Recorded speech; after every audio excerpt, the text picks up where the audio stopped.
What's up, guys? Welcome to another video. Today I want to talk about my top 5 games that no one's talking about that I'm excited about.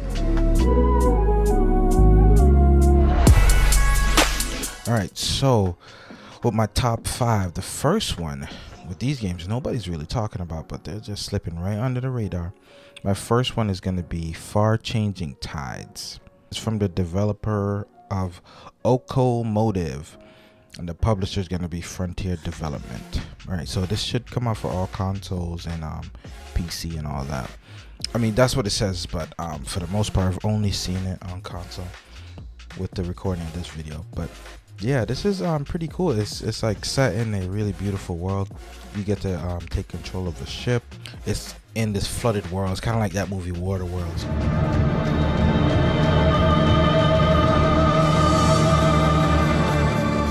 Waterworld, dystopian in the future where it's flooded, so you're gonna have to use your boat, or and you have like an airship. You're captain your own ship. It's gonna be really cool.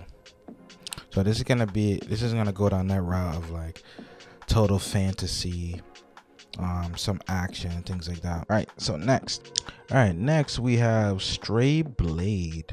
This is from the developer Point Blank Games. Publisher is gonna be 505 Games. Right, so yeah, this is headed for Microsoft Windows. Probably I would assume Xbox later, but you never know. But yeah, with the time of this video, who knows? But I'm gonna say it's gonna be on Xbox somehow. Definitely should be on Xbox.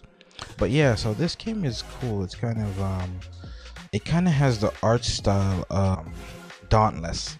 Yeah, it kind of has the art style of Dauntless, and kind of like tank controls of kind of like a Souls-like game. But this one's pretty cool. It's set in like a kind of a medieval futuristic type world. You have different classes you can pick. You also have a companion, which is kind of cool, and the companion levels up independent of you. It's different. It's leveled up through lore mostly. You're leveled up with combat, like traditional combat and things like that. But yeah, this is really cool, man. I definitely will be playing this one, and you know it's gonna be on Game Pass. All right, so definitely gonna be on my list right there. Stray Blade. All right, so the next game on the list is Tizia. This is from Over Border Studios. The developer and the publisher is Team 17. All right, so this looks really cool right here. This is gonna be a brutal game. It's really grueling. It's an action RPG. This is basically a Sekiro, Bloodborne like clone type game. So yeah, this is gonna be crazy. So that's pretty much all you need to know. Yeah, so get your revives ready and all of that stuff.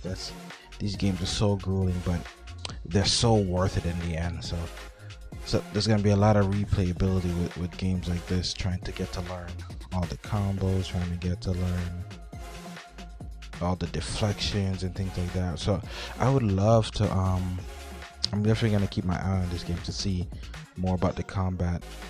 Yeah, it looks a lot like Sekiro. It's like a Sekiro mixed with Bloodborne.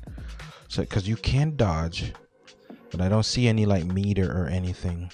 Yeah, I don't know if there's like how it works, if it's like a counter system or just only dodges. But yeah, this is definitely gonna be one of those games, man.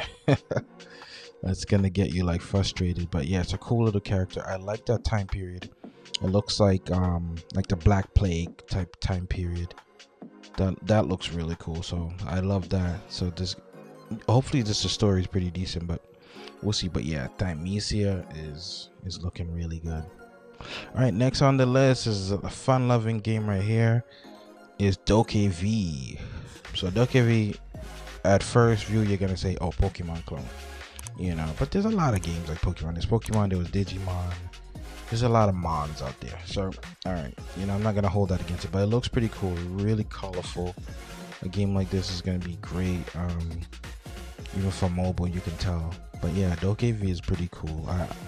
Definitely a game I'll get into. I'm gonna get into Temtem also, so I definitely gotta get going, because I don't want them to like flow on each other. You know what I'm saying? I want to get some Temtem time in. But yeah, so this looks pretty cool. You know, create your own character.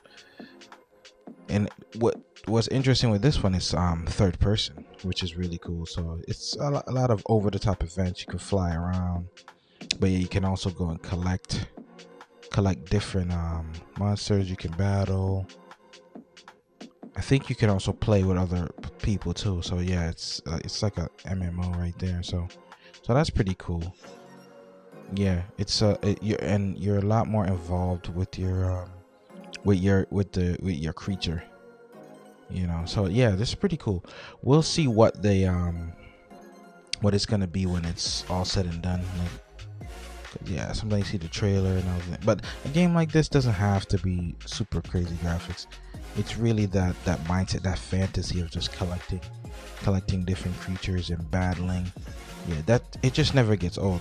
You can only just keep reinventing it. It's one of those things that are just all out cool all the time. So yeah, Dokkan V is definitely near the top of my radar games I'm looking at, signing up for email alerts, demos, things like that. All right, so next, all right, so top of my list right here is Project Magnum. That's a working title. So anytime there's a working title, games that always like it always builds up more drama, because you're like waiting around like, whoa, what's the title gonna be? But yeah, Project Magnum looks really cool. Live service type game. This is from the developers of Nat Games, and they usually do mobile titles, V4 and Overhit. So this is gonna be totally different. So I'm hopefully the team is up for the task, because it looks to be a AAA type game with a really big scope. So storyline, characters together, raids, things like that. You can definitely expect, because I haven't heard anything like it's gonna be just kind of like an Outriders where it was just one kind of story and that's it, you're done. I think this is definitely gonna be a live service, but things do change in development. That's why this is all about excitement. This is just judging up the excitement of what's gonna happen. But yeah, Project Magnum just looks crazy. You know, that's really half the that's half of the excitement too. Sometimes you just want to be excited about stuff. You know, things happen, development, you know, the up and down of development, it happens. But man, the excitement just looks crazy. It looks amazing. Just I could imagine just collecting different outfits, playing with other people, showing off. And the world looks really cool. It looks like mechanized. It's kind of like mechanized, but you still have like hammers and melee weapons, but then you got like AR-15s, and then you're fighting bigger creatures. So it has like a little Warframe sprinkled in there. And I've seen awesome trailer. Yeah, I see like a fire team. It looks like a fire team of like 4 right there. I mean, you pull this off and it's like you can achieve what Anthem didn't achieve, you know. So you really just gotta hope and pray, man. These games always have a great story, always have a great trailer, but just things happen. But I've got my fingers crossed for this game to be, and I think it should be for all platforms too, man. Stuff like this, man, stuff like this just makes you like, whoa. But yeah, that's my number 1 on there. But I'm excited for all of them. Let me know, you guys excited for any of these games on the list? All right, it's a big toe, I'm out.